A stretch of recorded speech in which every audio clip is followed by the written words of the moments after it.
poder fazer a prática.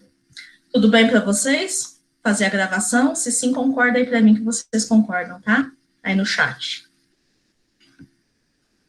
Se alguém não concordar, fala que eu paro. Então tá, gente. Então, para a gente poder falar primeiro de alimento comercial, vamos ver como que esses alimentos são classificados, tá? A classificação dos alimentos industrializados, ela é feita pelo MAPA, tá? E também pela BIMPET, que é a Associação Brasileira da Indústria PET, tá? Esses alimentos, eles podem ser classificados, né, de acordo com a função desse alimento, para que ele serve, né, para que nós vamos utilizá-lo, em função do tipo de processamento que ele sofre, tá? Se ele é um alimento úmido, se ele é um alimento semiúmido, se ele é um alimento seco, e em função da segmentação de mercado, né, que é o que acaba gerando maior confusão, que a gente vai discutir daqui a pouquinho, né, que é a questão das rações combate, ração econômica, ração estándar, ração prêmio, ração super prêmio. Hoje em dia o povo faz até mais uma classificação, que é a prêmio especial, tá? A gente vai discutir um pouquinho a respeito disso. Com relação à classificação dos alimentos, né, em relação à função, para que serve, o alimento, ele pode ser um alimento completo, ele pode ser um alimento complementar, e ele pode ser um alimento especial ou coadjuvante. Vamos entender o que é cada um desses aqui. O alimento completo, gente, seria aquele que contém todos os níveis nutricionais necessários para a correta alimentação diária de cães e gatos saudáveis, tá? Então, quando vocês compram uma ração, vocês podem observar que lá no rótulo da ração vai dizendo o que é aquilo, né? Normalmente vai estar escrito lá, alimento completo e balanceado, tá? O que quer dizer que esse alimento é completo e balanceado? Ele tem todos os níveis necessários, né? A correta alimentação diária, ou seja, tudo aquilo que o animal precisa por dia em nutrientes, deve conter naquele alimento, tá? Vocês vão ver que a legislação brasileira, ela é um tanto falha nessa questão da questão do balanceado, tá? Porque, de acordo com a legislação brasileira, o produtor de alimentos para pet, ele tem obrigação de cumprir apenas alguns nutrientes na ração. Então, ele tem obrigação de cumprir os níveis mínimos de proteína, ele tem que cumprir, né, os níveis máximos de cálcio e de fósforo, de fibra, de extrato etéreo, tá? Proteína, cálcio, fósforo, fibra e extrato etéreo, tá? Somente esses 5 nutrientes. E a gente sabe hoje em dia, né, de acordo com tudo que a gente já estudou de ingrediente, com tudo que a gente estudou de exigência, que eu fechando só esses nutrientes, eu não garanto que esse alimento ele está completo e balanceado. Por exemplo, o gato, né, ele tem exigência em taurina, que é um aminoácido, e que não está na legislação. A legislação não prevê quanto de taurina que tem que ter no alimento, tá? Então, muitas fabricantes brasileiros, na hora de formular a ração para o cão e gato, tá? Ele não utiliza somente aqueles nutrientes que são exigidos pela legislação. Ele coloca ali no seu rótulo, além dos exigidos, nutrientes excedentes e que são essenciais para a boa saúde e longevidade do animal. Então, o alimento, para ser completo e balanceado, né, ele não tem que só seguir a legislação brasileira, ele tem que seguir as exigências do animal. Então, muitas vezes eles são formulados de acordo com as exigências do NRC, de acordo com as exigências do FIDIAF, que eu passei para vocês, que é aquele órgão europeu, né, para que ele possa realmente ser considerado como um alimento completo e balanceado. Nós vamos ter ainda aqueles alimentos que nós consideramos como alimentos complementares. O que vem a ser um alimento complementar? Como o próprio nome diz, ele só vai complementar a nutrição, não é completo. Então, vão ser os petiscos, vão ser os ossinhos, vão ser os biscoitos, né? Eu não posso nutrir só meu animal com ossinho, né? Muitas vezes esses ossinhos aqui, então, ó, isso daqui é colágeno, né? Puro colágeno, é pele de boi, né? Os ossinhos vai ter uma quantidade muito grande de carboidrato, mas pouquíssima proteína, né, os biscoitinhos. Então, na verdade, são alimentos que apenas complementam a alimentação, eles não podem ser considerados como completos. E nós vamos ter os alimentos especiais ou coadjuvantes. O que é isso? Vocês já devem ter ouvido falar por aí em ração renal, animal renal, ração, como essa daqui, a sensível, né? Que é uma ração para animais que têm problema de pele, né? Rações alergênicas, ração para animal que tem problema hepático, tá? O que são essas rações especiais? Na verdade, quando se fala de uma ração para um animal que tem um problema renal ou para um animal que tem um problema hepático, a primeira coisa que vem na cabeça do consumidor é que aquela ração ela vai conter algum medicamento que vai auxiliar no tratamento daquele animal.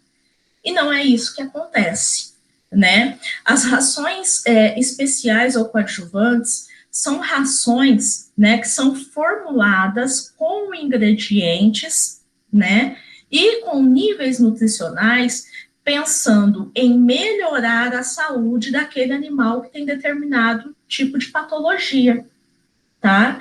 Então, por exemplo, uma ração renal, né? Eu tenho que trabalhar com uma ração cujo nível de proteína, né, e ingredientes que vão ser colocados nessa ração não sobrecarreguem o sistema renal, né? Quando eu penso numa ração alergênica para aquele animal que tem muita alergia, de problema de pele, né? Então, normalmente, as fontes proteicas, que é o que dá muita alergia naquele animal, vão ter que ser fontes proteicas que sejam menos alergênicas, né? Uma carne de cordeiro, né? E assim sucessivamente. Então, não tem nenhum tipo de medicamento, tá? Não tem nenhum agente farmacologicamente ativo. É só uma ração preparada para auxiliar no tratamento de um determinado distúrbio fisiológico do animal. E por isso que nós, zootecnistas, podemos formular, né? Porque não tem nenhum agente farmacologicamente ativo. Embora, né, esses dias atrás, né, tá tendo aí uma discussão que o CRMV estava querendo tirar essa função do zootecnista, né? De poder formular os alimentos especiais e coadjuvantes. Isso não faz o menor sentido, porque você só precisa entender da nutrição, né? Você não precisa prescrever nenhum tipo de medicamento. Então, estava aí uma discussãozinha bem grande com o CRMV. Peraí, ficou errado aqui, processamento é lá no final que eu vou falar para vocês. Com relação ao tipo de processamento que esse alimento sofre, nós vamos ter aqueles alimentos que são considerados úmidos, os semi-úmidos e os secos. Então, vamos discutir um pouquinho a respeito de cada um deles. Com relação à participação de mercado, hoje em dia, gente, tanto para cão, né, quanto para gato, a maior participação de mercado é alimento seco, tá? Que é a ração seca. Então, a maior participação em vendas é a ração seca, que é essa que a gente compra, que a maioria de nós fornecemos para os nossos animais, tá? Para gato, tem-se uma maior participação de alimento úmido. O que é o alimento úmido? Os sachês, aquelas latinhas. Vocês sabiam que aqueles sachês e latinhas, eles podem ser alimentos completos? Né? A gente só precisa olhar no rótulo. Muitos deles são alimentos completos. Como eu disse para vocês, tem todos os nutrientes necessários, né, para poder saciar as necessidades do animal naquele determinado período, naquele determinado dia que ele for consumir, tá? E a gente muitas vezes não enxerga um alimento úmido como alimento completo, a gente enxerga como palatabilizante, né? Normalmente o animal não está com um apetite muito bom, você vai lá, compra um alimento úmido para poder fornecer no meio da ração, né, e melhorar a palatabilidade dele. Mas muitas vezes eles são alimentos completos, tá? Então, quase que 90%, né, 90,7% para gato e 88% para cães é alimento seco. Para cão, a participação dos alimentos úmidos é menor, em torno de 5%, né, e os snacks, petiscos e assim por diante é em torno de 7%.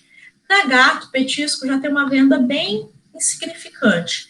E alimento úmido e alimento seco é o que acaba contemplando a maior parte do mercado. Então, como eu disse para vocês, né, os alimentos úmidos são esses alimentos enlatados, né? Hoje em dia a gente encontra muito em sachê também, porque isso reduz o custo, né? A lata acaba aumentando o custo de produção. E o que é esse alimento úmido, tá? Esse alimento úmido, gente, é um alimento que vai conter em torno de 70% a 84% de umidade. Então, quando você compra uma latinha dessa, ó, só 15% dela que é matéria seca, que é nutriente. O restante é água, tá? Então, por isso que ele acaba se tornando bastante caro, embora muitos deles sejam alimentos completos, ele acaba se tornando bastante caro para ser fornecido como uma única forma de alimentação para o animal, né? Porque o nível de água é muito grande. E o fornecimento de alimento é em base da matéria seca. Então, se eu for ter lá um cachorro de médio porte, não precisa nem ser um cachorro grande, para comer só alimento úmido, eu vou ter um custo bastante grande, né? Porque uma latinha dessa daqui, ó, né? Ela custa de 300 e poucas gramas aí, né? Hoje em dia ela está custando em torno de R$7, né? Então acaba saindo bastante caro, tá?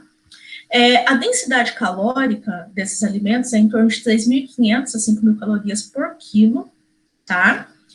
Tem uma aceitação imensa pelo animal, porque tem uma palatabilidade incrível, vocês vão entender o porquê da palatabilidade, que tipo de ingrediente que a gente usa mais para a formulação desses alimentos completos. Tem nível de carboidrato reduzido, né? E o processo é um produto de fabricação, é um produto esterilizado, então não tem conservante, tá? Então, como eu disse antes, eles podem ser completos, são constituídos, na sua maioria, de fontes proteicas de gordura, por isso da palatabilidade tão grande com baixo carboidrato. Então, os principais ingredientes que a gente vai ver aí na formulação desses alimentos úmidos vão ser carne CMS, carne mecanicamente separada, né, que é o que o pessoal tira lá nos frigoríficos na hora de fazer a desossa de frangos para poder fazer embutidos, né? Então, essas carnes de costela, de dorso, né, eles separam isso mecanicamente, né? Então, é uma carne rica em gordura e com uma palatabilidade muito grande. Eles usam vísceras de frango, eles usam peixe, né, farinha de soja, amido de milho para dar consistência, pectina, goma, etc. Né? Então, como ele é muito rico em proteína e gordura, ele é muito palatável, né? Tem um sabor muito grande. Os animais normalmente gostam muito. Como que se faz, como que se processa? O processo desse alimento é um processo de cocção por calor, ele é feito em autoclave, tá?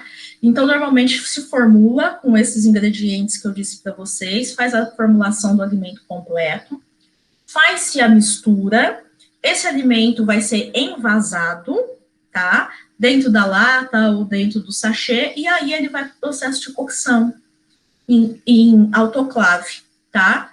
E nesse processo de cocção ele já é esterilizado, porque dentro dessa temperatura e pressão que se trabalha, 250 graus, né, por 60 minutos, você elimina todo e qualquer micro-organismo. Então, enquanto ele está fechado, ele está esterilizado.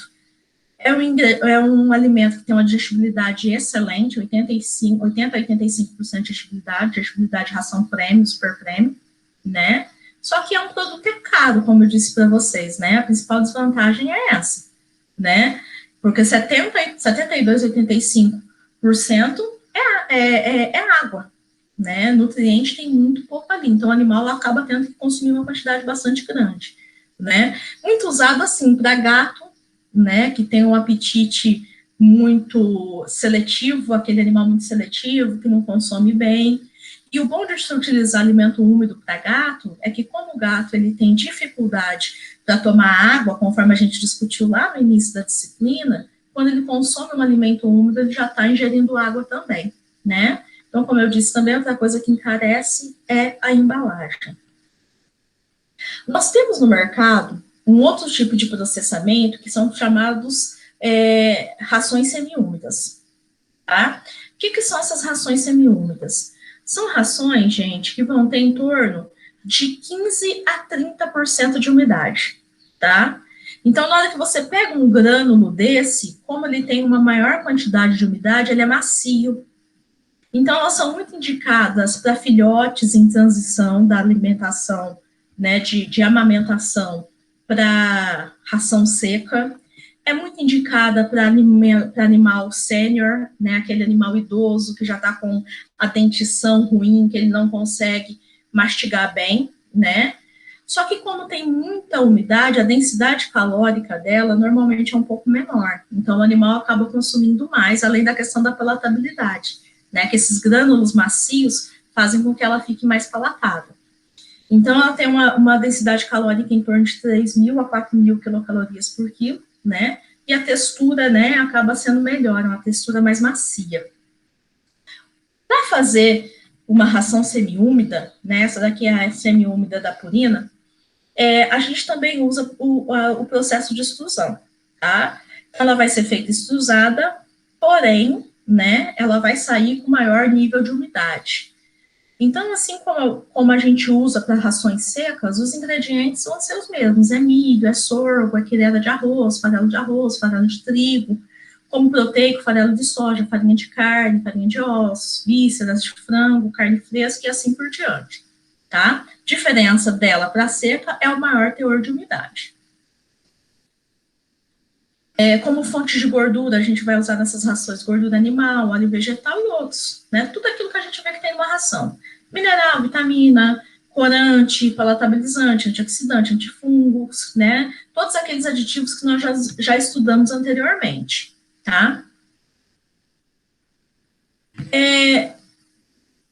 Qual que vai ser o tipo de conservação? Nós vimos que lá, para a ração úmida, como ela é produzida por um processo de cocção em temperatura muito elevada, né, a conservação dela é por meio de esterilização, né, então o pote hermeticamente fechado, não vai entrar micro-organismo, ali dentro não tem, então ela vai ficar conservada. Porém, a partir do momento que eu abri a latinha, vocês podem observar lá que o tempo de conservação dela aberto é muito pequeno, né? Normalmente, eles não recomendam que ela fique por mais de 3 dias. Depois disso, ela já vai perder o seu processo de qualidade, porque pode haver contaminação microbiana. Nesse caso, como a umidade também é muito alta, também ela tem uma maior possibilidade de deterioração, né? Então, como que a gente consegue manter esse animal, né, essa ração semiúmida por um período de conservação maior?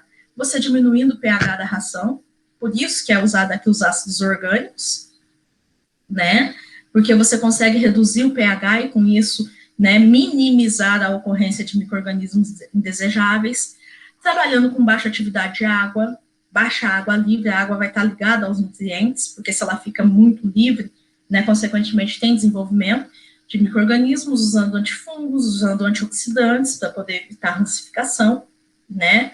A embalagem tem que ser uma embalagem, né, resistente, que evite furos, que evite, né, a entrada de ar ali dentro, né, e consequentemente de micro-organismos, e por isso, muitas vezes são produtos um pouco mais caros, né? Então, normalmente são mais caros que as rações úmidas, secas, né? E são rações que o animal vai consumir mais, porque tem mais água, tá? Porém, são alimentos mais palatáveis do que as rações secas.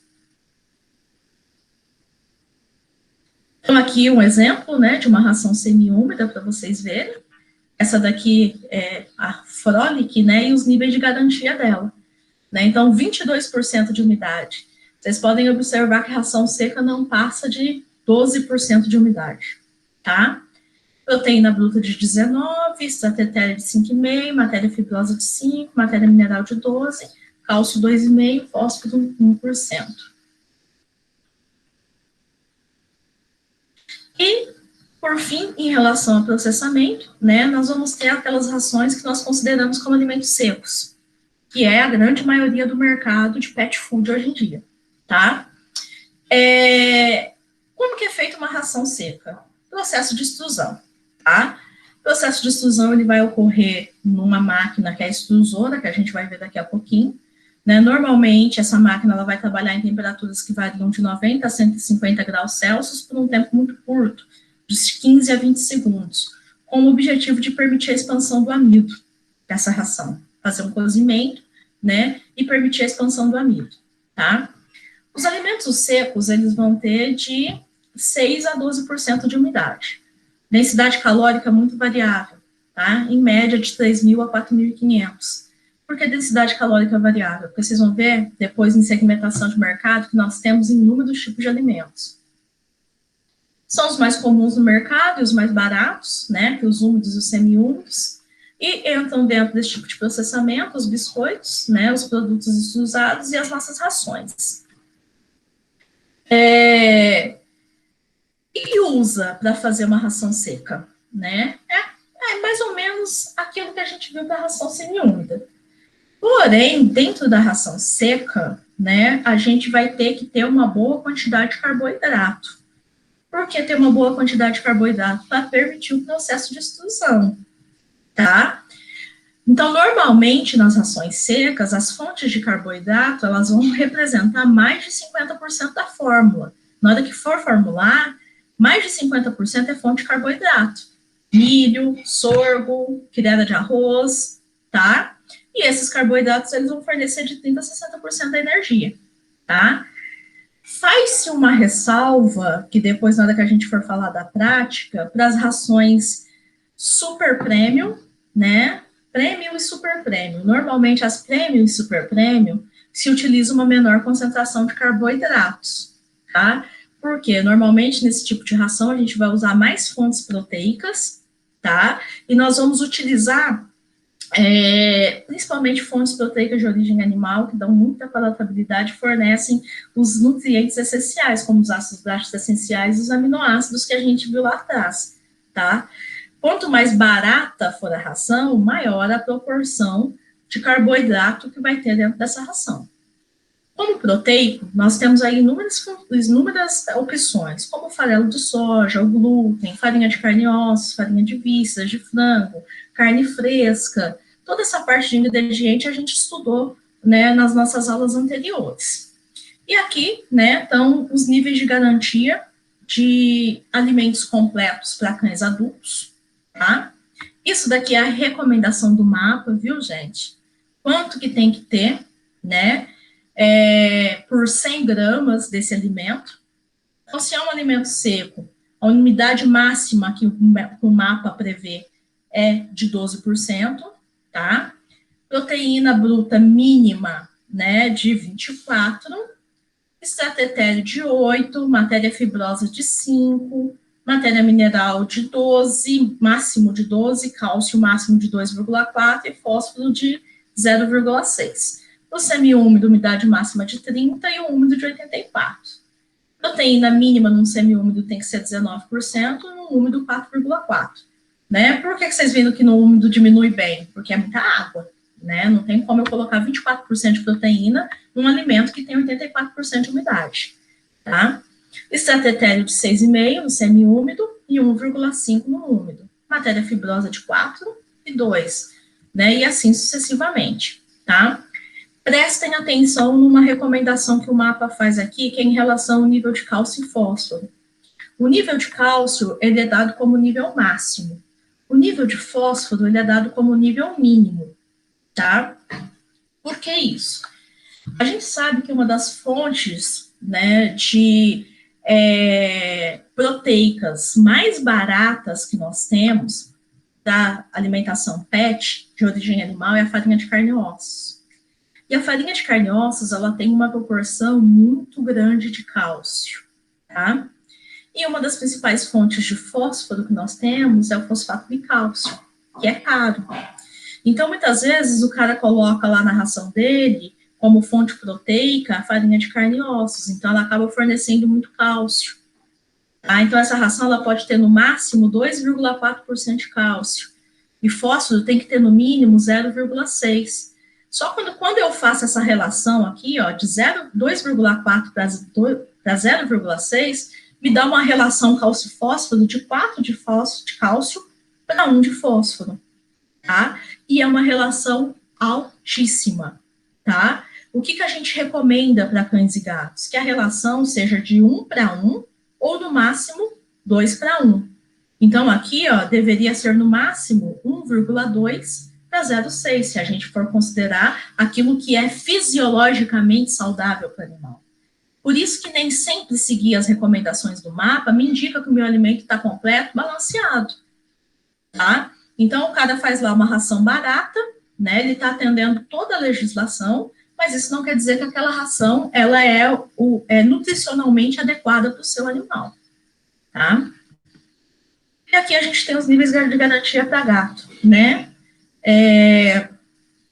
Gente, desculpa, aqui é da gato e aqui que é cão. Por isso que a proteína estava alta aqui, né? 24% de proteína para o gato. O cão, a proteína é 16%, tá? Num seco, 13% num semi-úmido e 3% no úmido, tá? E a relação cálcio-fósforo, a questão da mesma coisa que a gente havia discutido anteriormente. Então, a gente viu que os alimentos, eles podem ser classificados de acordo com a função, de acordo com o processamento, e agora nós vamos ver a questão da segmentação de mercado.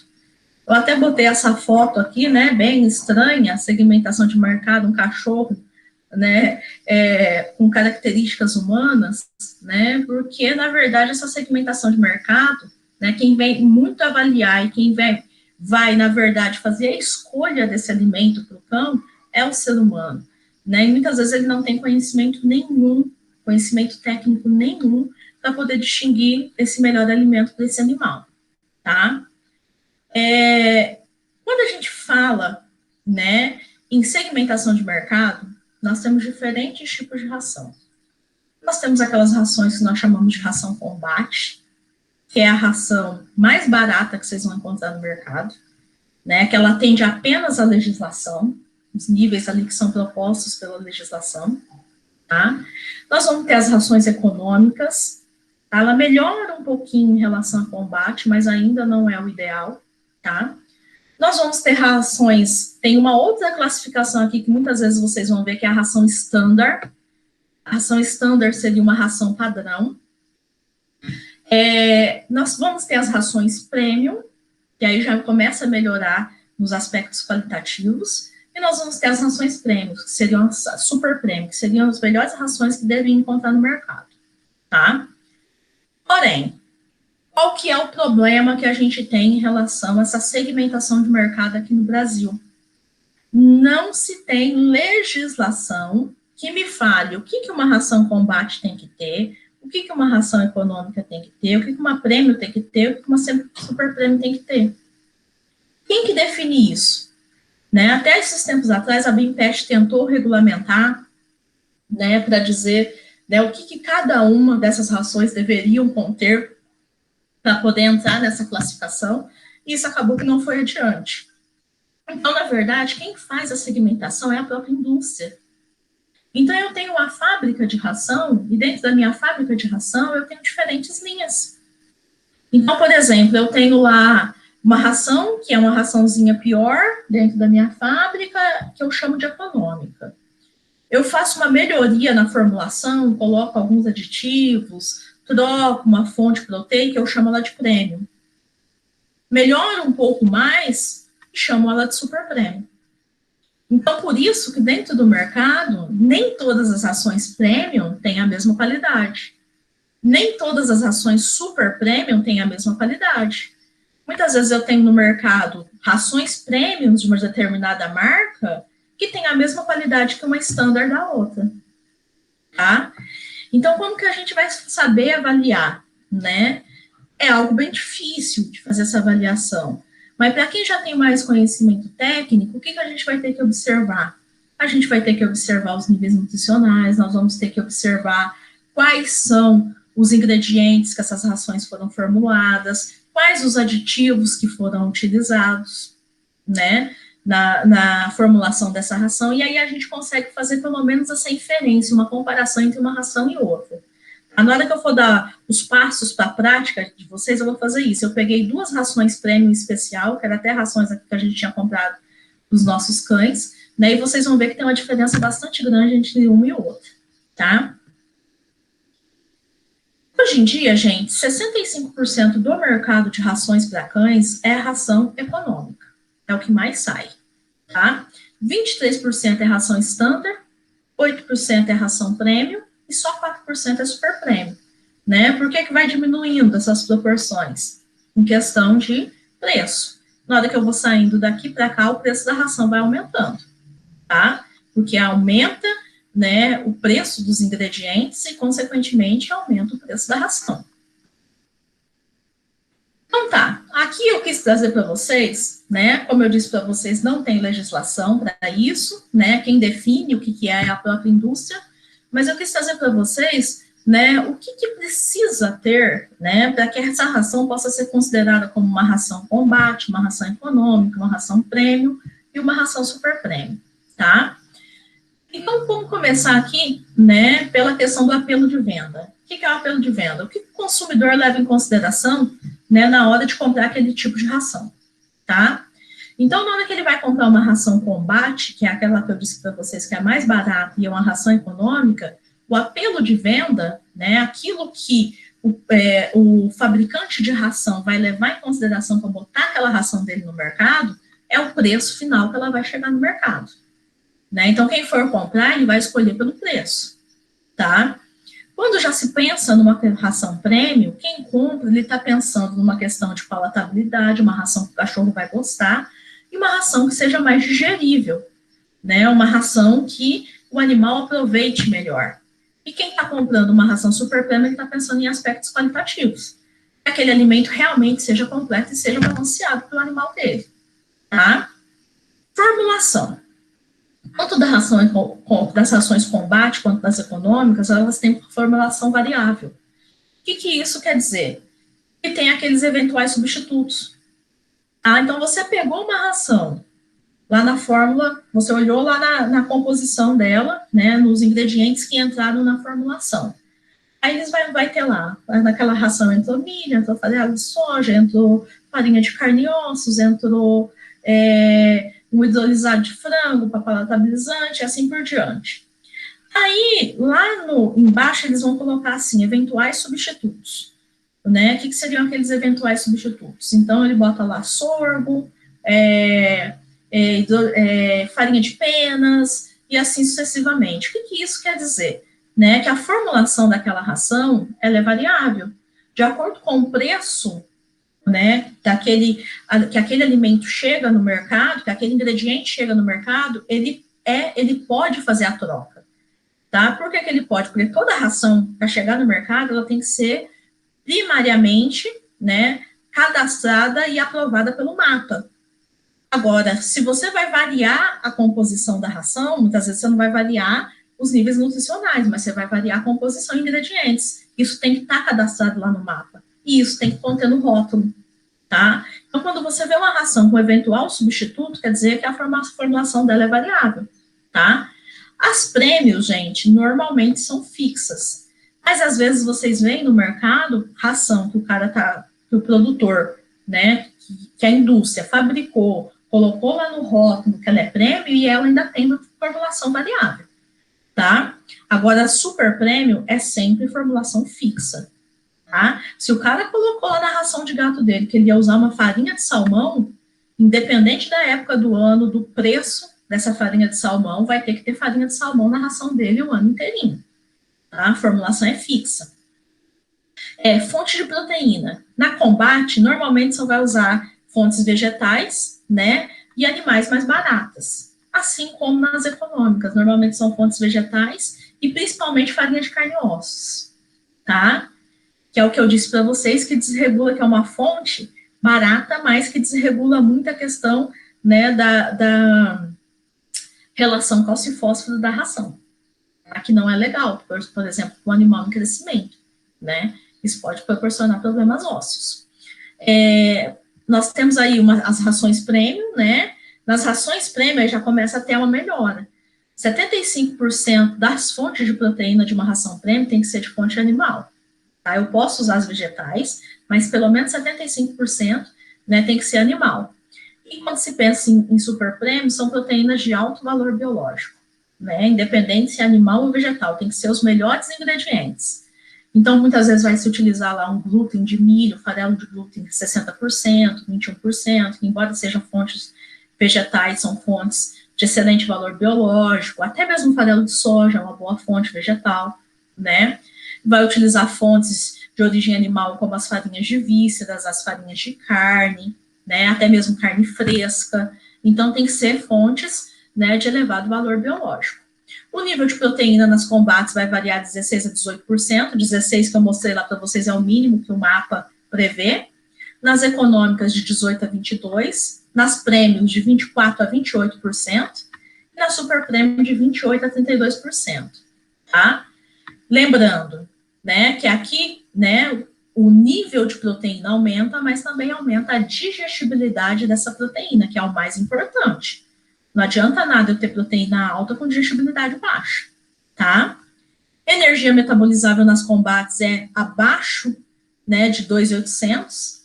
O que isso quer dizer? Se a energia é baixa, o animal vai ter que comer muito dessa ração.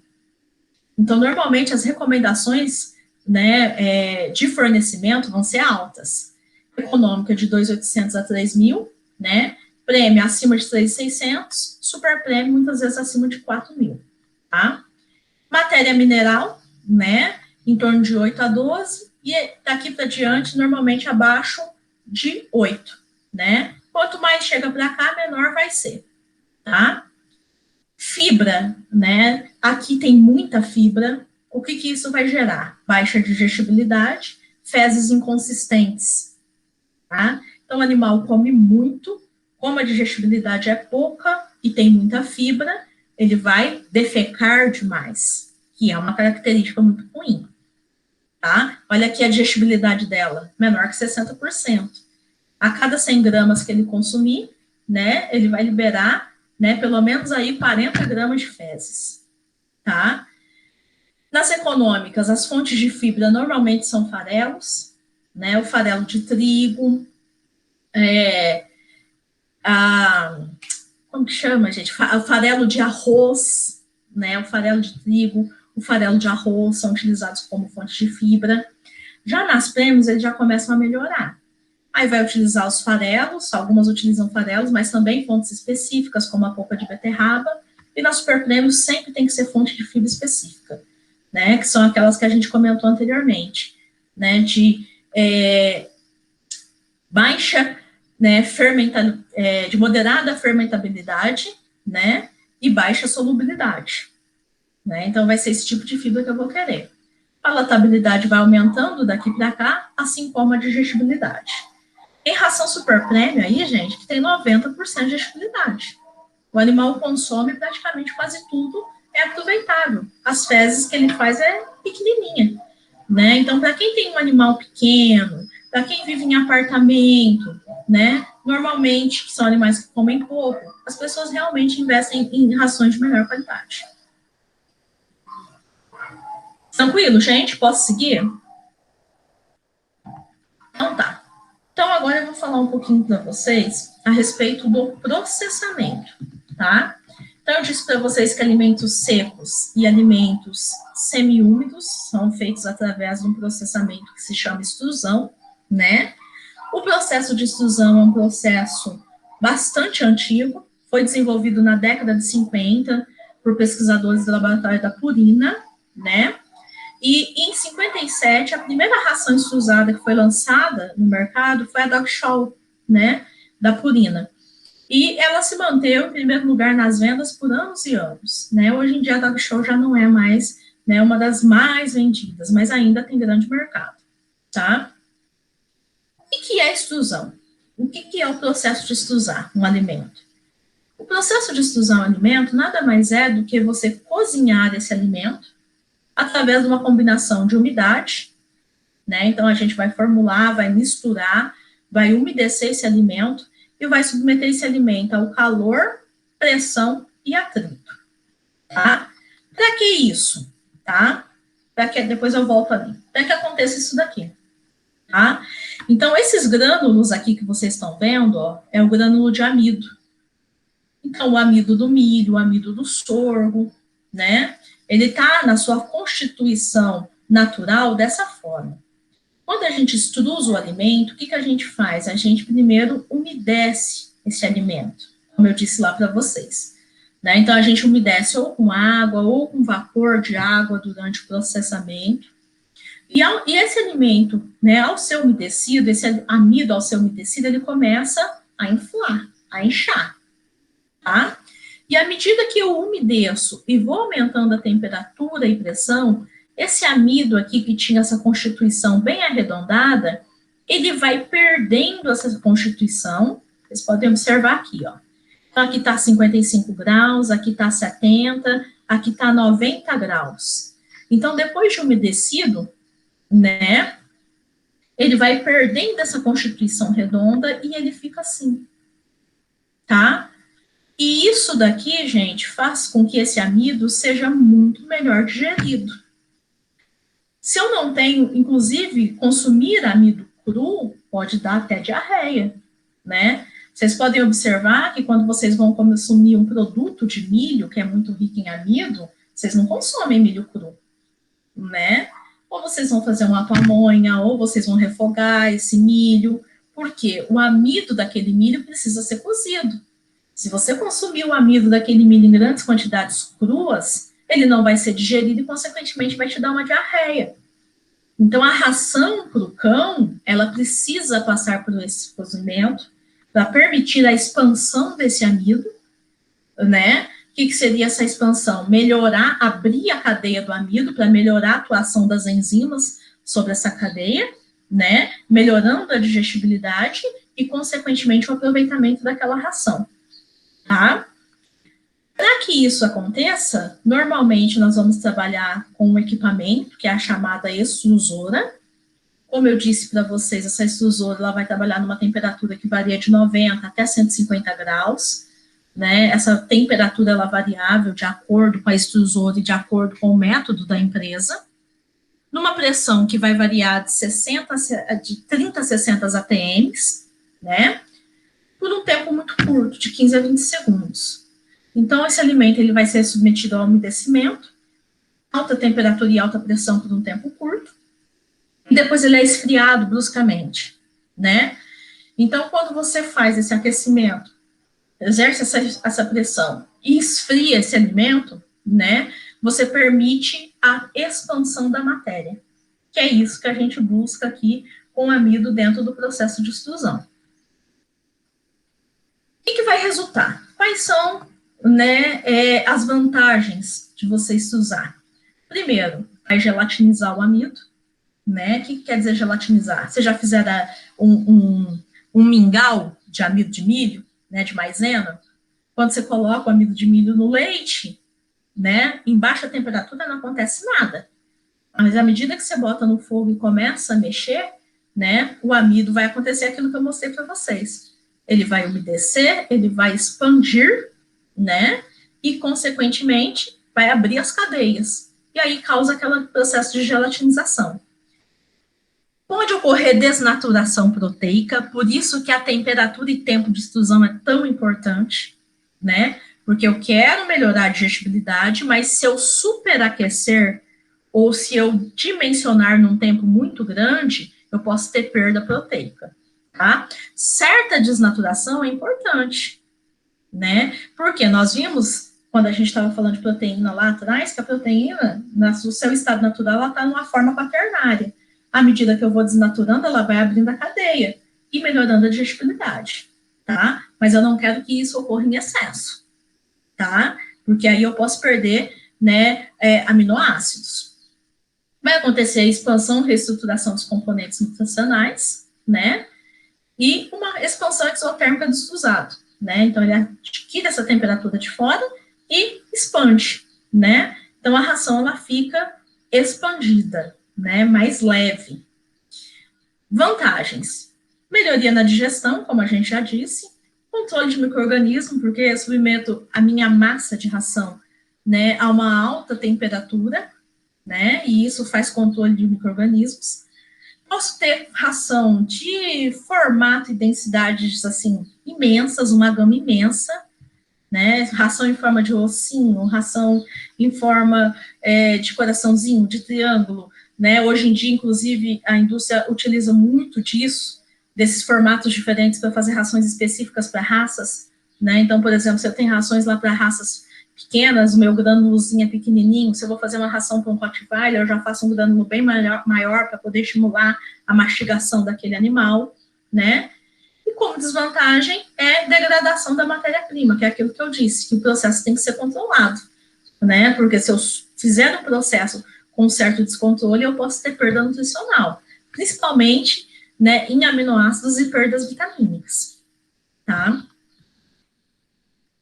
Então, aqui está um esquema, tá? Como que é feito o processo lá na indústria? Então, o ingrediente, ele chega na indústria, tá? Opa, deixa eu voltar aqui. Então, o ingrediente, ele vai chegar na indústria na forma de grãos, ele vai passar por um processo de pré-moagem, uma moagem mais grosseira. Então, chega o milho, farelo, a farinha de carne e ossos, a farinha de vísceras e assim por diante. Depois dessa pré-moagem, uma moagem grosseira, esse alimento ele vai passar por uma mistura, tá? Misturou, vai moer de novo, numa moagem mais fina. O ideal para rações extrusadas é uma moagem de 0,3 milímetros, tá? Depois disso, eles vão passar por um processo que a gente chama de pré-condicionamento. O que é esse pré-condicionamento? É onde ele vai receber a umidade, através de vapor ou através de aspersão de água mesmo, depende do equipamento e da indústria. Depois que ele passa pelo pré-condicionamento, ele vai passar pelo processo de extrusão.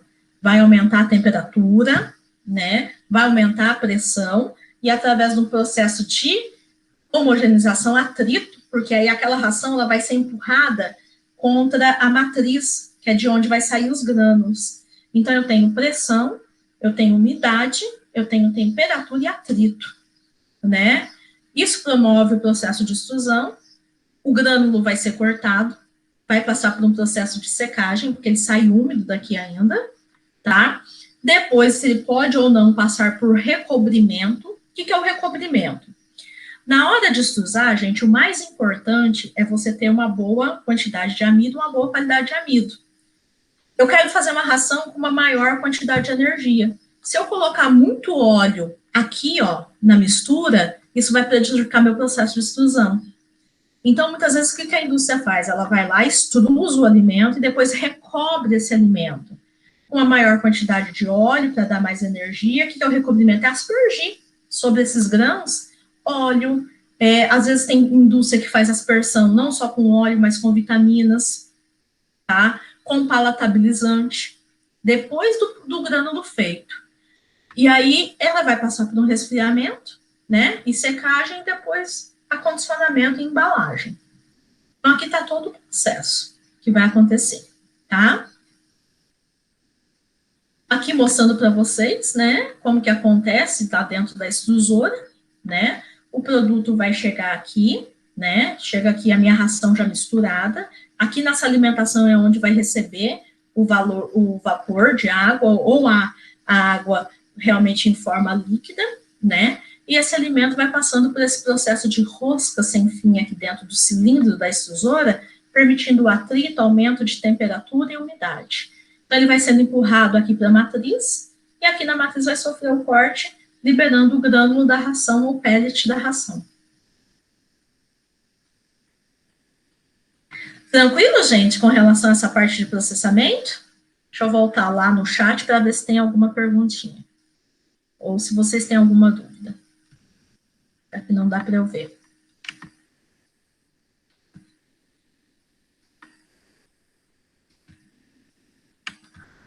Tranquilinho, gente? Vocês têm alguma dúvida? Sim ou não? Podemos seguir para a parte prática?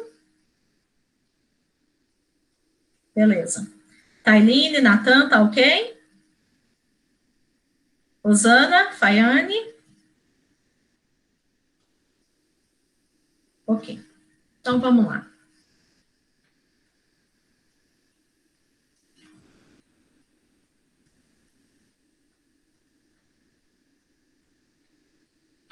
Está aparecendo para vocês aí ainda a apresentação?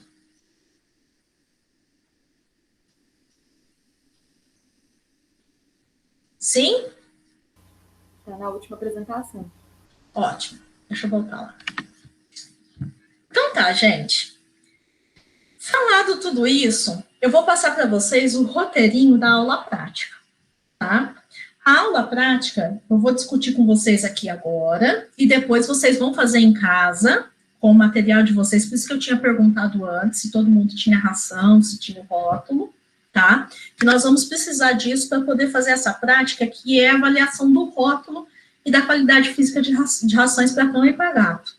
Então, vocês podem fazer com que vocês estiverem em casa. Só que vocês vão ter que me fotografar, tá? Então, fotografar o rótulo da ração, fotografar os níveis nutricionais, fotografar as recomendações de uso, porque Em cima disso é que eu vou poder fazer a correção do relatório que vocês vão me entregar. Eu já deixei lá no Moodle o roteiro, tudo que vocês têm que avaliar, tá? Já está lá no Moodle. E eu vou seguir o roteiro aqui agora com vocês, tá? Fazendo isso, vocês fazem as fotografias, podem colocar junto com o roteiro, né? E me manda em PDF lá no Moodle. Então, pessoal, para a gente poder fazer isso, né, eu disse para vocês que muitas vezes é difícil a gente fazer uma avaliação da ração somente pelo rótulo, mas vocês vão ver que muitas vezes a gente tira muita informação dali, tá? Então, eu peguei aqui, ó, o rótulo de 2 rações, que a gente considera como prêmio especial, a gente não, a indústria, né, considera essas rações como prêmio especial, que são rações aqui que eu forneço para os meus cães, tá? Então, uma é essa daqui da marca Zup e essa daqui é a da marca Master, tá? E aí nós vamos discutir cada ponto desse rótulo, tá? Para vocês entenderem o que acontece aqui com essa questão da rotulagem. Na primeira coisa que eu peço lá para vocês no roteiro, eu quero que vocês observem primariamente, peraí, deixa eu botar aqui, por exemplo.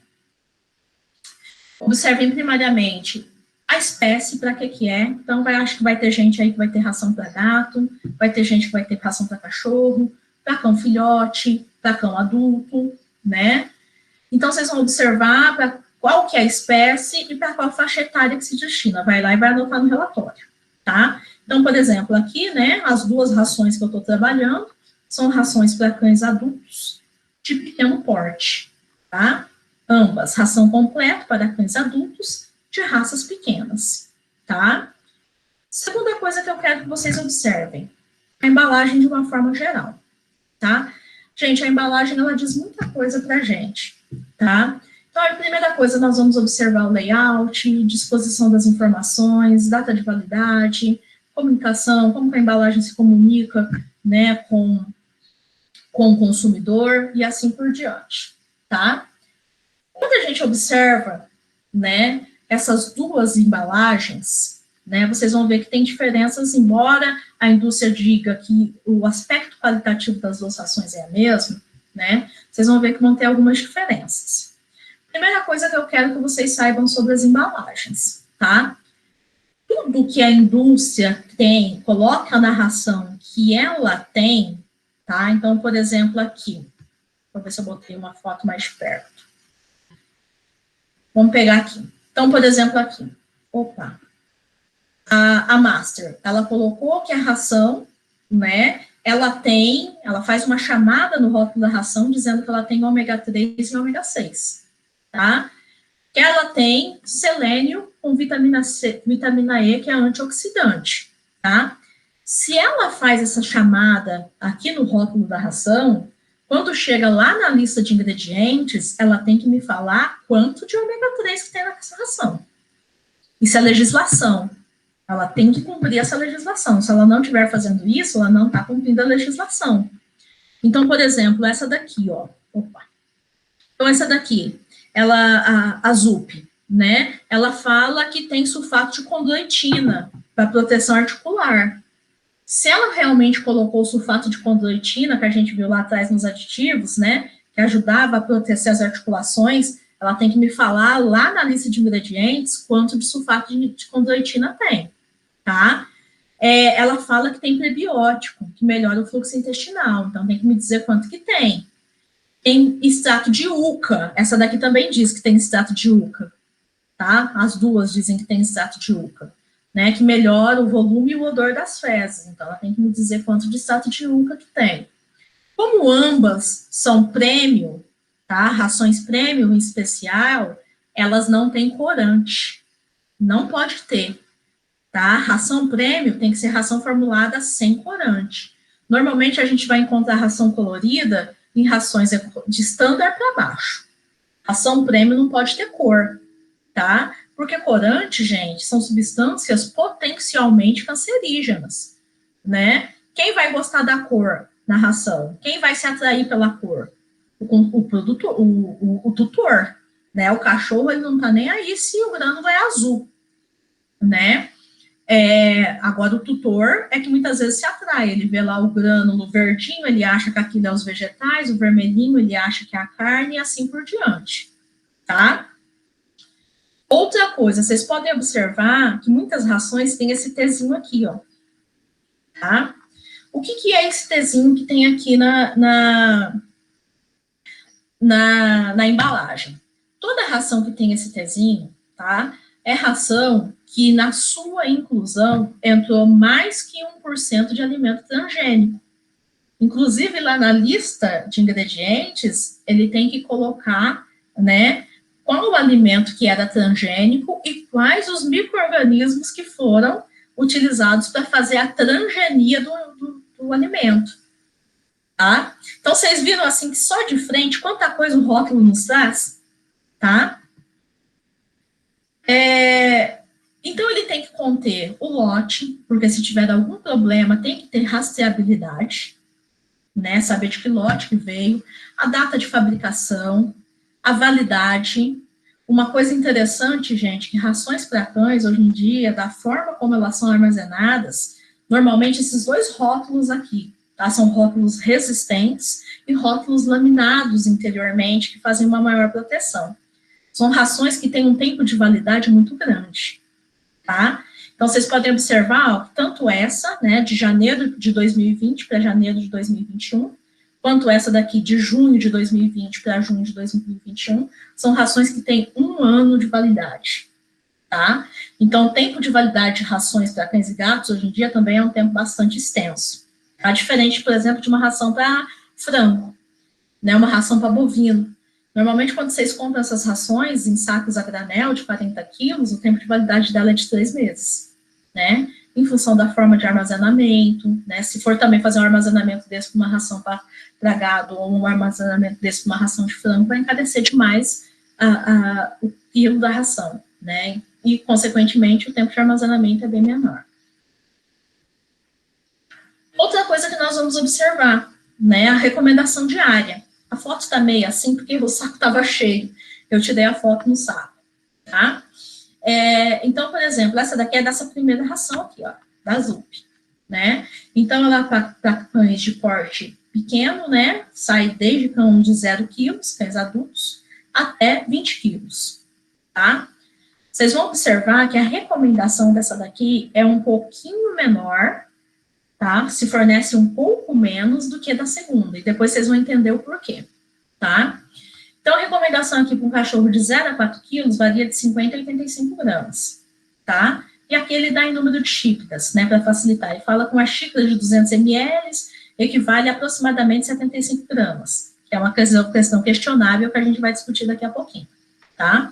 De 4 a 8, de 85 a 140 gramas, e de 8 a 20, de 140 a 280.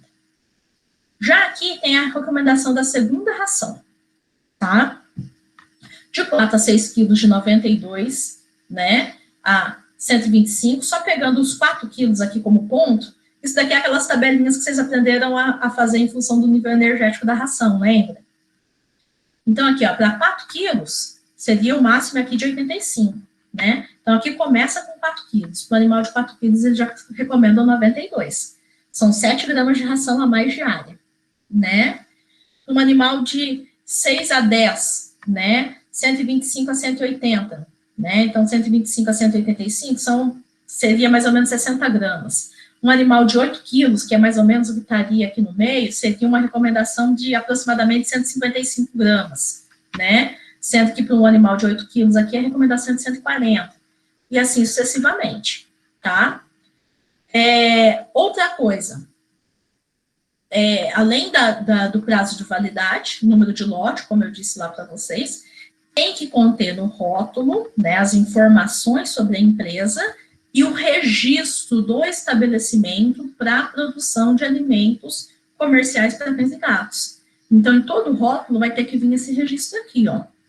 Depois, vamos ver se eu peguei aqui. Não me lembro de ter pego. Mas essa ração aqui, ela tem várias fábricas em diferentes locais.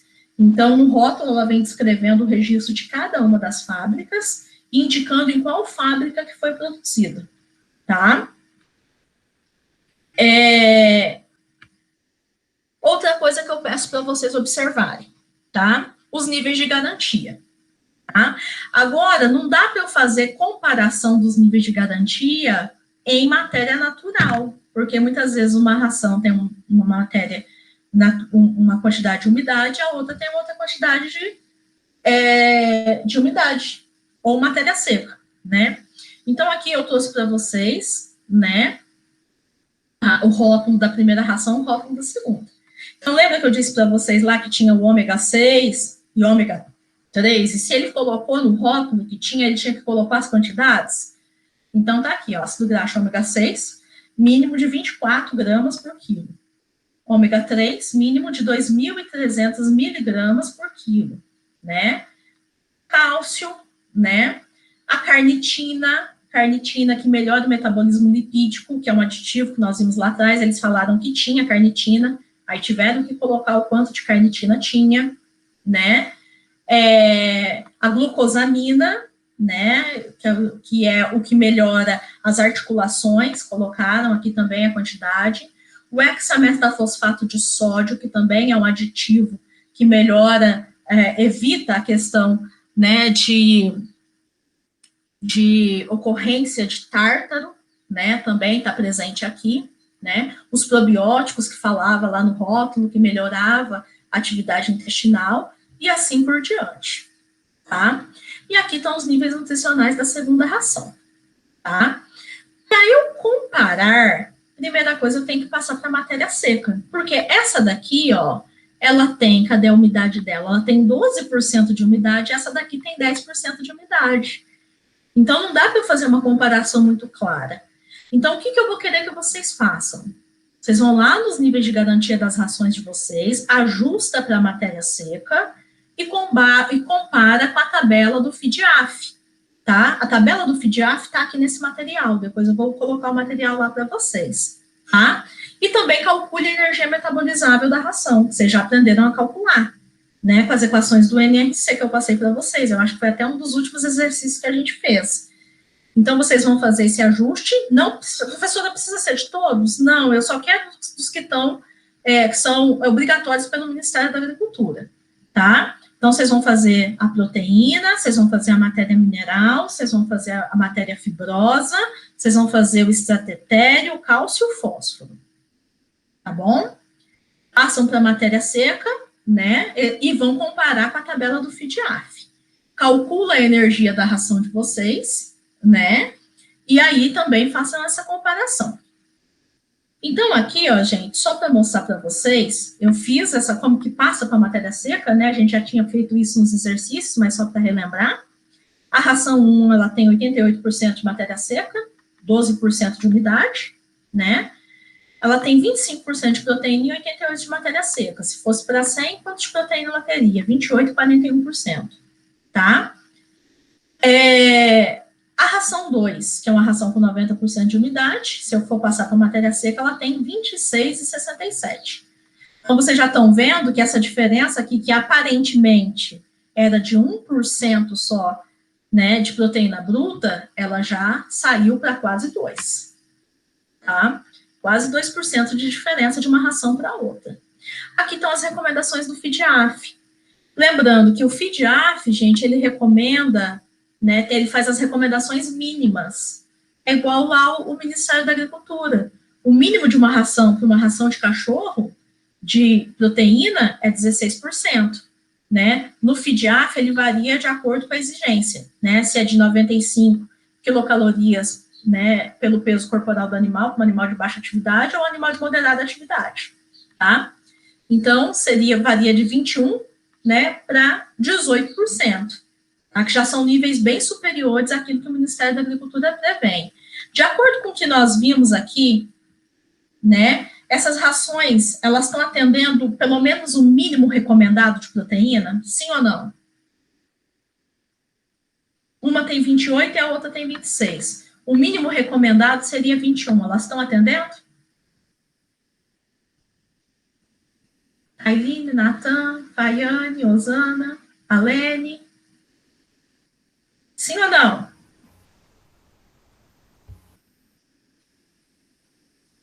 Ah, gente, está atendendo pelo menos o mínimo? acima do mínimo, pessoal, tá? O mínimo seria pelo menos 21. A gente está trabalhando com uma ração de 28, é uma ração prêmio especial, né? Então, vocês lembram que eu disse lá para vocês, né, que as rações prêmios deveriam ter de 24% até 28%, né? Uma está com 26,67 e a outra está com 28. O mínimo que deveria ter, né, para a sobrevivência desse animal seria 21 e 18, de acordo com a exigência energética, tá? Mas a ração, ela tem 28,67.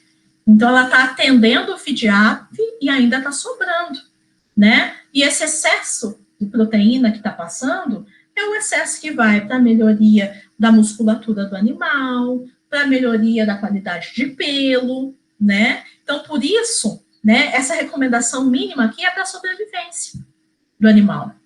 Tudo aquilo que passar, por isso que nós temos rações com muito mais nutrientes do que seria o mínimo recomendado, tá? Gordura, aqui o mínimo recomendado, de acordo com o FIDIAF, seria de 5,5%, né? Aqui não passei a gordura para a matéria seca, mas só para vocês terem uma noção, o estratetério dessa primeira é de 12%, vai ser um pouquinho a mais quando passar para a matéria seca. O estratetério da segunda ração, cadê? Metade, matéria fibrosa, matéria mineral, sinoleico. Estratetério também de 12%, tá? Então, estão excedendo os níveis recomendados como mínimos pelo FIDIAF, assim como o cálcio e fósforo. Lembrando que o FIDIAF, né, assim, ele recomenda a relação entre cálcio e fósforo de 1:1. Se nós formos observar na nossa ração, cadê cálcio? Dessa primeira. O cálcio mínimo que essa ração tem é de 1%, 10 gramas por quilo. O cálcio máximo é de 1,8, tá? E o fósforo é de 8.000 miligramas por quilo, isso quer dizer que é 0,8%. Então, essa ração eu estou passando de uma relação de 1:1, eu posso passar, porque ela pode, me falou que ela pode ter de 1 até 1,8. Então, eu estou trabalhando de uma relação de 1 para 1,2, mais ou menos, né? 1 dividido por 0,8. Eu vou fazer a continha aqui.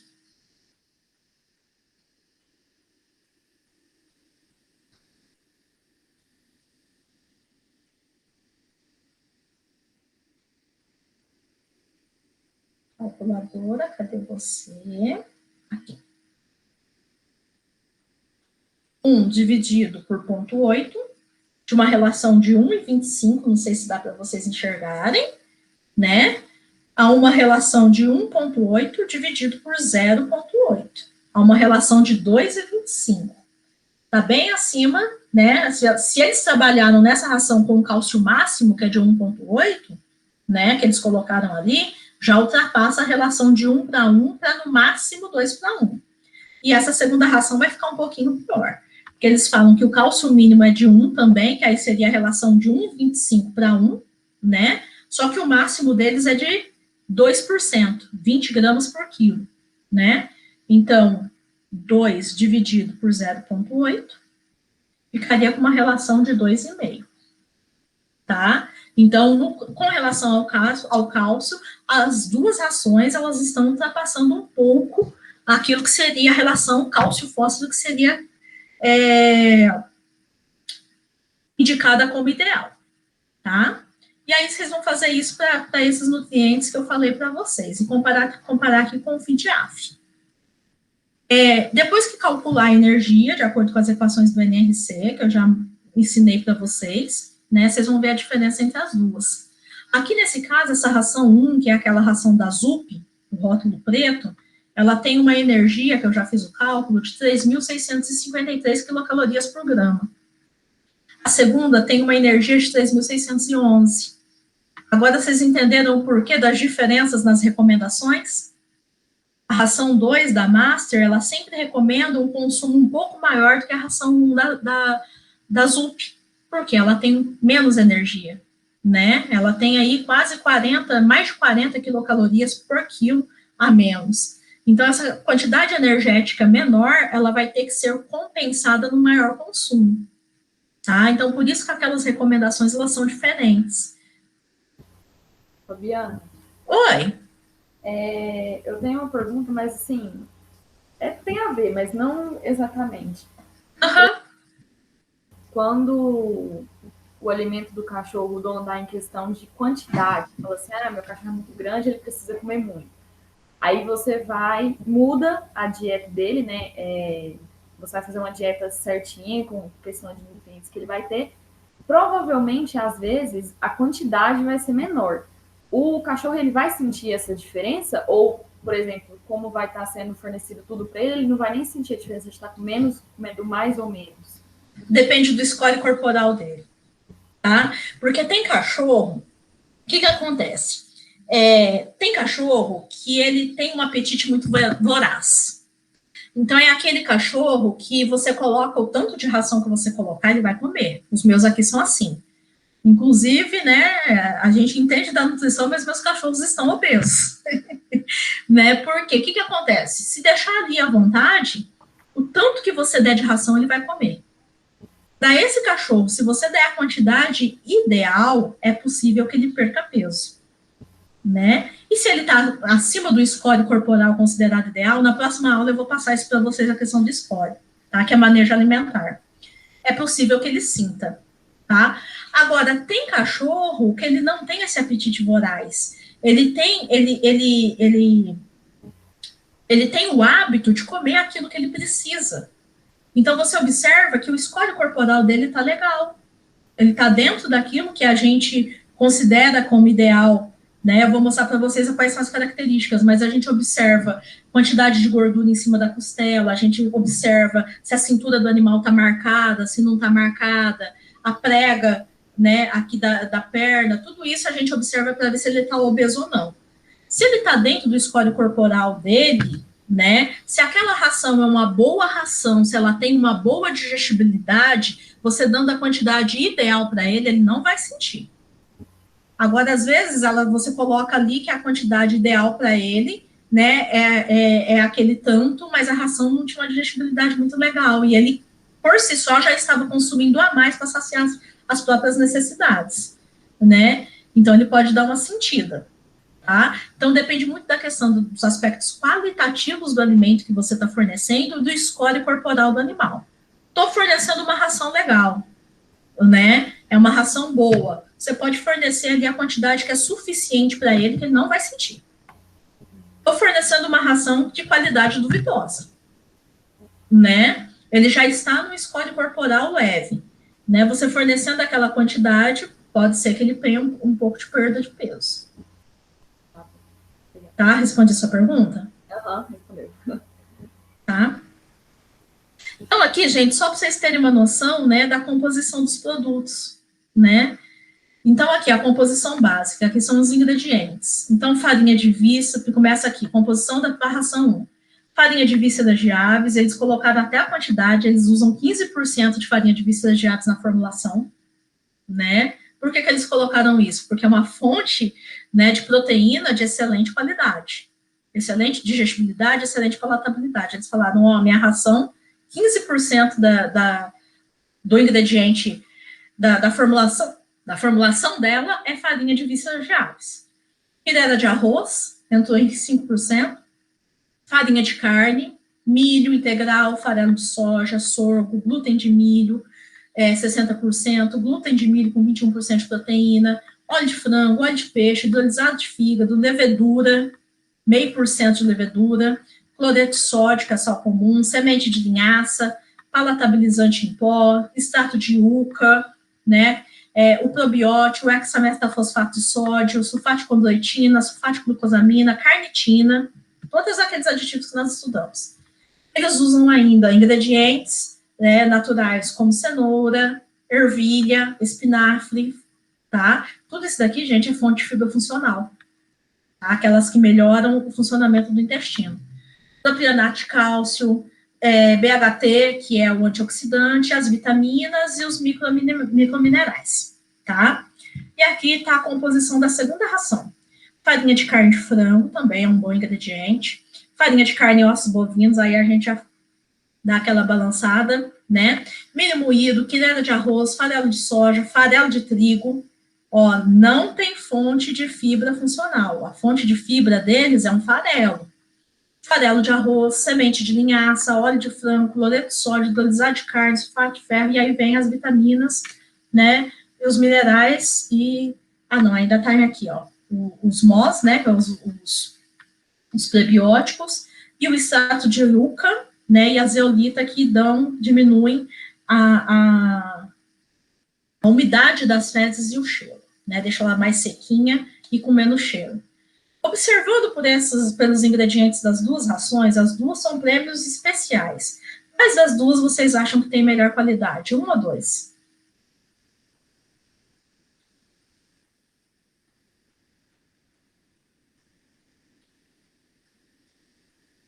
Me responde, gente. Só assim, dois. Help me, please. Natan? Um ou dois? Eu acho que a 1 é melhor, né? A 1 é melhor, né? Só para a gente observar, gente, a gama de ingredientes que foram utilizados, né?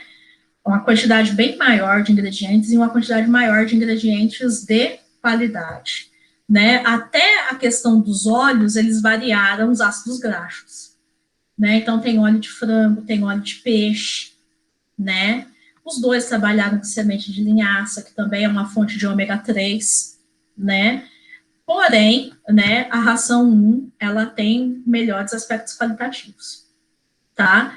Isso quer dizer que a ração 2 é ruim? Não, gente, ela é uma ração, né, de qualidade boa, só que essa é melhor, tá? Aí o que precisa ser visto? A questão do custo-benefício das duas, tá? Com relação ao fornecimento de níveis nutricionais, né, as duas estão bem semelhantes, conforme vocês puderam ver lá atrás. Mas se vocês forem olhar, depois vou mandar esse material, eu quero que vocês olhem, essa daqui, ó, ela tem 4,5% de fibra, de uma fibra de menor qualidade, que é o farelo de trigo e o farelo de arroz. Essa daqui tem 3,5% de fibra, com uma fibra de melhor qualidade. Então, todos esses aspectos, né, eles nos fazem inferir sobre a qualidade da ração. Aí é isso que eu quero que vocês façam com as rações de vocês. Vocês vão olhar os ingredientes básicos, tudo que tem, né, interpretar. O que é interpretar? Tem tal ingrediente, tem tal aditivo, e emitir uma opinião, né, sobre o aspecto qualitativo da ração de vocês. Aqui, ó, que eu tinha dito para vocês, aquele Tzinho, né, que era o transgênico, depois eles têm que colocar na ração quem que é o transgênico. Por exemplo, aqui eles usaram o transgênico, o milho, né, e o farelo de soja, e aí eles colocam quais são os micro-organismos doadores de genes, e aqui foi só o milho. E aqui estão os micro-organismos, não, milho e o milho a soja, os micro-organismos doadores de genes, né, também tem que estar na ração. Com relação ao eventual substituto, até deixei aqui com interrogação, porque são duas rações prêmio especiais, né? Então, realmente não deveriam ter eventuais substitutos, como essas não têm, tá? Se a ração de vocês for uma ração econômica ou uma ração standard, vocês vão ver que não tem eventuais substitutos. E aí eu quero que vocês listem também quais são. Agora, gente, eu vou fazer com vocês aqui uma parte de avaliação prática mesmo da ração, a questão física da ração, tá? Então, o que nós vamos avaliar? Primeiro, nós vamos avaliar o alimento, tá? Fazer uma análise física do alimento, o aspecto do alimento, se tem muita partícula solta. O que é a partícula solta? A partícula desintegrada, né? Você pega o pellet, tem muito pellet quebrado, tem muito pó, tá? Se tem muito pellet quebrado, se tem muito pó, quer dizer que o processamento a extrusão não foi bem feita. Aquele ingrediente não foi bem extrusado. Como não foi bem extrusado, o pellet ficou quebradiço. E isso é ruim, porque o animal não vai querer ficar consumindo aquele pó, ele quer consumir os grânulos, né? Se tem algum contaminante, né, ali dentro, né, uma pata de inseto, né, uma casca de algum ingrediente, como que está o grau de moagem, como que a gente vê o grau de moagem? A gente quebra o pellet e vê se você consegue observar, né, se tem um pedaço de milho, se tem um pedaço de farelo de soja. Lembrando que eu disse, né, que o grau de moagem ideal para rações é extrusadas é em torno de 0,3 milímetros, tá? E vamos fazer também algumas provas qualitativas. Uma delas é a flutuabilidade da ração, a densidade, né, a questão de resistência de quebra desse pellet. Então, eu vou voltar aqui, e aí a gente vai fazer isso daqui com a ração que eu tenho.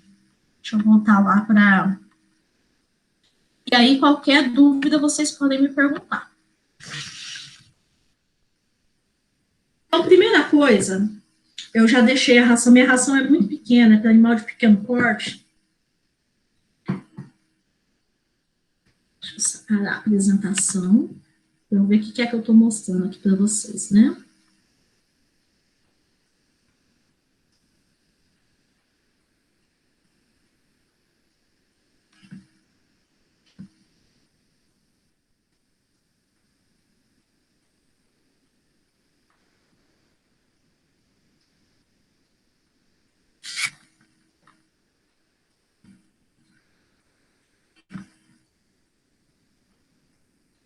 Aprontei aqui que não está me aparecendo aqui. Estão me vendo?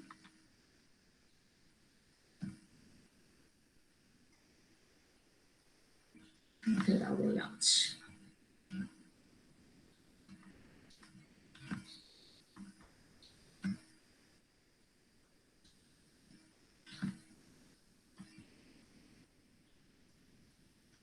Vocês estão me vendo direitinho aí? Ou tá a apresentação ainda? Não, tá dando para ver. Então tá bom. Eu não estou conseguindo, não sei porquê, não estou conseguindo me ver aqui na tela. Então tá, a primeira coisa que nós vamos observar, né?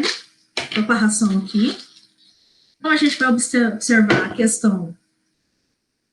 Conseguem observar direitinho aqui na minha mão? Levanta mais a mão. Aí, agora. Não estou conseguindo me ver na tela, não sei o que aconteceu. Então tá, a primeira coisa que nós vamos observar, né? Uniformidade dos grânulos, né? Se eles estão bem uniformes. Então, essa ração ela tem uma boa uniformidade. Como é uma ração super prêmio especial, ela não pode ter corante, né? Então, não tem cor. Pellet desintegrado, vocês podem observar que praticamente não tem nada. Eu tô aqui com o pote da ração, né? Praticamente sem nada de pellet desintegrado. Quer dizer o quê? Que ela foi bem extrusada. Se tivesse muito pellet desintegrado, consequentemente, eu teria muito pó, né? E isso não seria uma coisa interessante para o fornecimento do animal.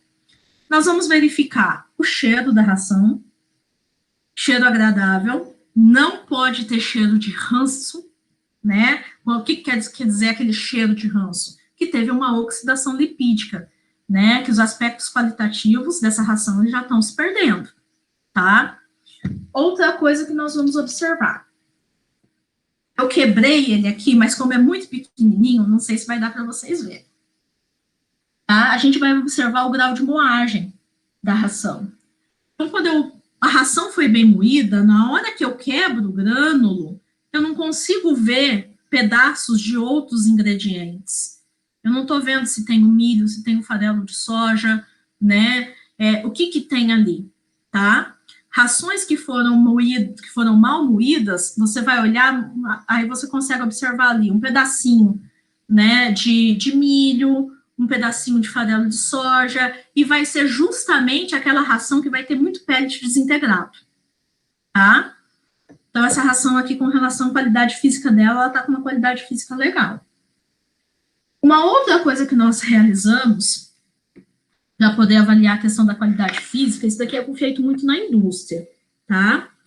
É a questão da flutuabilidade da ração, tá? Estão conseguindo ver meu potinho com água? Sim ou não? Agora melhorou. Tá vendo o potinho? Sim. Tá. Então tá, gente, para a gente ver a flutuabilidade da ração, a gente vai pegar um número conhecido de grânulos, tá? E vai jogar dentro da água. Eu vou pegar aqui, só para mostrar para vocês, 10 grânulos. 3, 6, 8,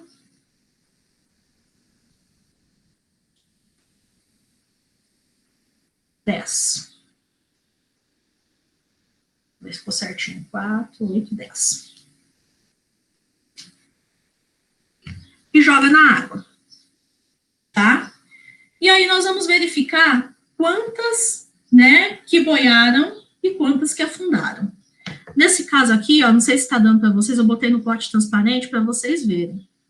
Nessa ração, tá? Quando eu joguei, eu tenho boiando 1, 2, 3, 4, 5 e afundaram 5.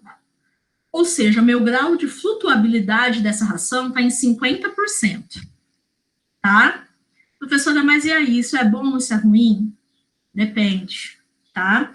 O que a gente quer, tá? Se eu estou trabalhando com uma ração econômica ou uma ração standard, eu quero que ela flutue e quanto maior o número de grãos flutuando, melhor. Por quê? Durante o processo de extrusão, conforme eu expliquei para vocês, acontece a expansão do amido. Quando acontece a expansão do amido, consequentemente entra ar dentro do grânulo e esse grânulo fica leve. Ele flutua. E rações de standard para baixo são rações que têm inclusão de carboidrato acima de 50%, conforme eu disse para vocês. Porém, as rações premium para cima, a inclusão de carboidrato é menor. Tá? Então, as rações premium para cima, elas devem conter, em rações de qualidade, apenas em torno de 32% de amido. Tá? Então, são rações que têm uma flutuabilidade menor. Então, ração standard para baixo, nós precisamos ter grau de flutuabilidade maior. Maior expansão de amido, porque tem mais carboidrato. Rações premium para cima, normalmente a flutuabilidade é menor. Tranquilo, gente? Outra coisa que nós vamos realizar, tá? É a densidade da ração. Vou botar aqui. Não sei se vocês vão conseguir realizar a densidade, porque para densidade a gente precisa de uma balancinha e de uma vasilha milimetrada. Mas isso daqui, gente, é um dado muito importante, até para vocês fornecerem para os animais de vocês. Por quê? Cada ração, conforme a gente viu lá no rótulo, sai de um lote diferente. E o processamento de extrusão, ele pode variar de lote para lote. E, consequentemente, a densidade da ração também pode variar. Então, eu não sei como vocês fazem em casa, mas aqui eu tenho um potinho que eu peguei, pesei o pote e marquei qual que é a quantidade de ração que eu tenho que dar para meus cachorros por dia, tá? Só que como de lote para lote a densidade pode mudar com o processo da extrusão, não é sempre o mesmo. Aquela marquinha, ela pode ficar superestimada, ou seja, eu estou dando mais, se a ração for, né, mais densa, na hora que eu coloco naquela marquinha, eu estou dando mais ração para o animal do que ele deveria comer. Se a ração tiver menos densa, eu estou dando menos ração e mais ar, né, porque ela está mais expandida do que eu deveria dar. Então, uma coisa interessante que a gente fizesse, a cada abertura de ração, né, a mensuração da densidade. Como que a gente faz isso? Então, conforme eu estou mostrando aqui, eu vou precisar, né, de uma vasilha milimetrada, né, aqui eu vou colocar aqui em 500 gramas de ração. Então, eu vou pegar minha vasilha. Vocês estão conseguindo ver, gente? A balancinha com a vasilha? Sim. Tá? Então, vou pegar minha vasilha, vou ligar minha balancinha aqui. Vou tarar.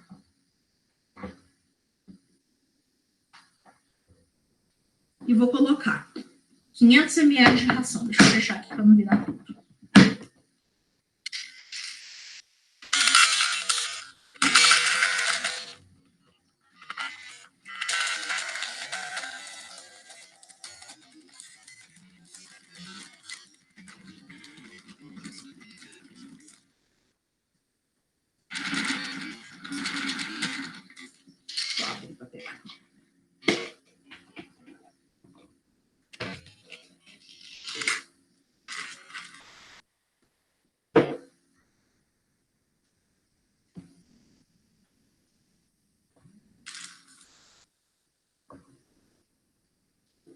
Coloquei 500 ml de ração, tá? Densidade não é massa por volume? né? Então, em 500 ml, né, me deu 232 gramas, tá? Então, vou calcular a densidade dessa ração. 232 dividido por 500. E a densidade dessa ração ficou em torno de 0,464, tá?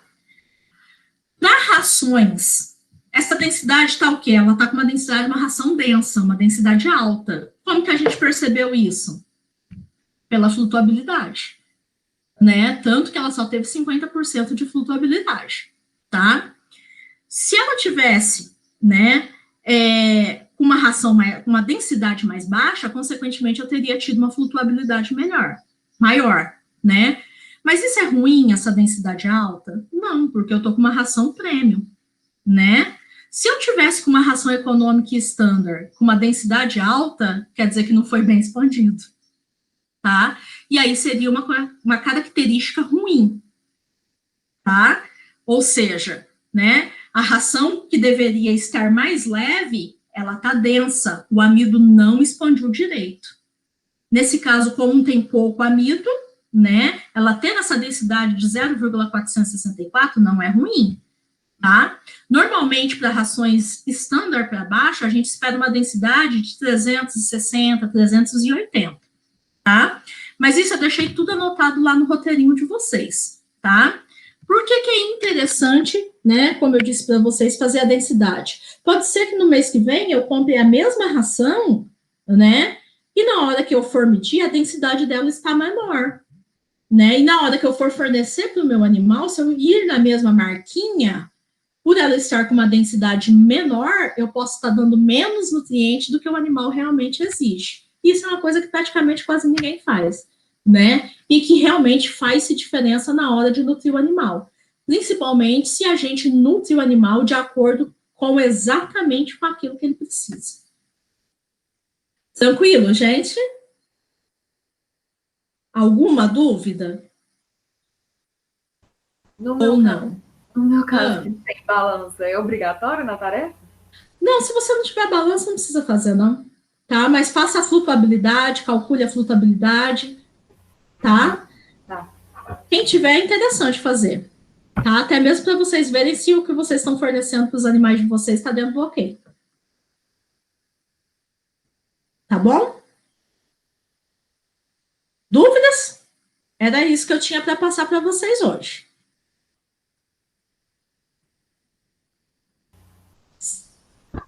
Tá ok. Ok? Então tá bom, gente. Se não há dúvidas, a gente encerra o nosso encontro de hoje, tá? E aí, na semana que vem, no mesmo horário, a gente se reencontra. Na semana que vem, gente, eu vou falar para vocês a respeito de manejo alimentar. Eu queria entrar já com a formulação, mas o programa gratuito que eu consegui na internet, né, que são planilhas de Excel que trabalham com a função do solver, ele trabalha de acordo com as exigências energéticas que eu dou para vocês no manejo alimentar nas diferentes fases. Né? Ele não trabalha com formulação para cada 100 gramas, ele trabalha de acordo com o peso do animal, né, com as exigências que eu preciso dar em manejo alimentar. Então, eu vou dar o manejo alimentar primeiro, e aí na última semana do módulo a gente entra com a parte da formulação. Tá bom? Tranquilo? Tranquilo. Então, tá bom, gente. Aí, qualquer dúvida na hora de fazer, vocês podem me mandar no zap, tá? Essas atividades, né, cujo módulo inicia amanhã, vocês têm até quinta-feira que vem para me entregar, né? E aí, no início da semana, né, eu já coloco os materiais da próxima semana, que aí vocês vão ter até na outra quinta. E as formulações vai ficar para entregar depois que o módulo acabar. Tá bom? Ok. Falou então, gente. Abraço para vocês. Você tá bem, Faiane? Tô bem, graças a Deus. E o baby? Tá aqui. Tá quanto que é? Novembro? Nossa, tá aí. Tá aí já. Não, beleza, então, gente. Abraço para vocês e até semana que vem. Até mais. Tchau.